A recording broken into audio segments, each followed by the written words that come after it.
భరత్ రాజు గారు 7th question గా ఇదైతే అడగడం అయితే జరిగింది. సలార్ లో ప్రభాస్ గారిని ఒక మ్యాడ్ మ్యాన్ గా చూపించారు, ఒక పిచ్చోల్ లాగా చూపించారు. అండ్ కేజీఎఫ్ లో యష్ ని ఒక మాన్స్టర్ గా చూపించారు. ఇప్పుడు జూనియర్ ఎన్టీఆర్ గారిని ఈ డ్రాగన్ లో ఒక అసేన్ గా చూపించబోతున్నారు.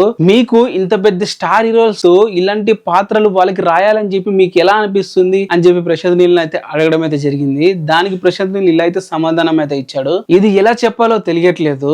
మూవీలో నా హీరో విలన్ కంటే మోస్ట్ పవర్ఫుల్ విలన్ గా కనిపించాలి, నేను అలా ఉద్దేశించే రాస్తాను. స్టోరీలో మొత్తం కాన్వాస్ అనేది చాలా పెద్దగా ఉండాలి, చాలా పెద్దగా గ్రాండ్ గా కనిపించాలి. మీరు ఇప్పటి వరకు గమనిస్తే ప్రపంచంలో ఇప్పటి వరకు రిలీజ్ అయిన చాలా మూవీస్ లో మొత్తం ఒక వరల్డ్ వార్ 2 బేస్ చేసుకుని మాత్రమే ఉంటాయి. నాకు ఇన్స్పిరేషన్ అక్కడ నుంచే వస్తాయి. వరల్డ్ వార్ 2 చాలా డ్రామా, చాలా ఎమోషన్స్ అయితే ఉంటాయి వాటిలో, అండ్ చాలా డ్రామా కూడా చెప్పొచ్చు. నేను అక్కడ నుండి ఇన్స్పైర్ అయితే రాస్తాను స్టోరీలు అని చెప్పి ప్రశాంత్ నీల్ అయితే చెప్పాడు.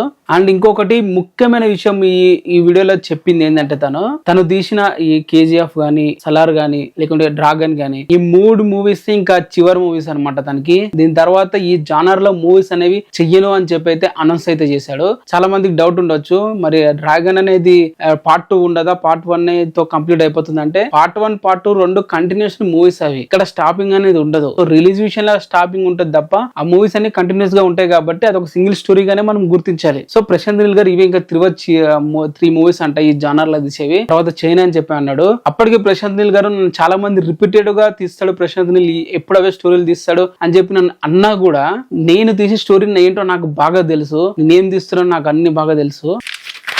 నేను తీసిన ఇప్పటి వరకు 3 స్టోరీస్ లో 3 డిఫరెంట్ స్టోరీస్ ఉంటాయి, 3 డిఫరెంట్ ఎమోషన్స్ ఉంటాయి, అండ్ ఏ పాత్రకు ఆ పాత్ర డిఫరెన్స్ గా ఉంటాయి. కానీ సేమ్ ప్లానెట్స్ ఉండడం వల్ల చాలా మందికి ఒకేలాగా ఉన్నాయి అనిపిస్తాయి. కాకపోతే నేను డిఫరెంట్ గా అయితే మూవీస్ అన్ని అయితే నాకు ప్రెజెంట్ చేస్తాను. ప్రతి ఒక్క మూవీలో కూడా డ్రామా అనేది నాకైతే ముఖ్యము. డ్రామా కోసమే నేనైతే సినిమా అయితే తీస్తాను. నా హీరోని డార్క్నెస్ లో కంటే నా డ్రామానే ఎక్కువగా ఉండేటట్లయితే నేను చూస్తాను. సో ఫైనల్ గా ఇది ప్రశాంత్ నీల్ గారు ఇచ్చిన జవాబు. మరి ప్రశాంత్ నీల్ గారు దీని తర్వాత స్టాప్ చేసేస్తారు ఆ మూవీస్ అంటే కాదు. ఈ జానర్ లా ఏదైతే పర్టికల్ గా ఈ బ్లాక్ పైలట్ అండ్ ఆ జానర్ లో మూవీస్ అయితే తీసాడు కంటిన్యూస్ గా, దీన్ని బ్రేక్ ఇచ్చేసి ఇదే ఫిల్మ్ మేకింగ్, ఇదే స్క్రీన్ ప్రెజెన్స్, ఇదే స్క్రీన్ టేకింగ్ టైప్ తో మోడర్న్ ఏరియాలో, ఇప్పుడు అర్బన్ ఏరియాలో ఎట్లా మన హైదరాబాద్ లో స్టోరీ జరిగితే ఎలా ఉంటుంది ఆ టైంలో స్టోరీలు అట్లా తీస్తాడు. మరి చూద్దాం మరి ప్రశాంత్ నీల్ గారు దీని తర్వాత ఎలాంటి ప్రాజెక్ట్ తో ముందుకు వస్తాడనేది. మీరేమంటారు దీని మీద కింద కామెంట్ చేయండి.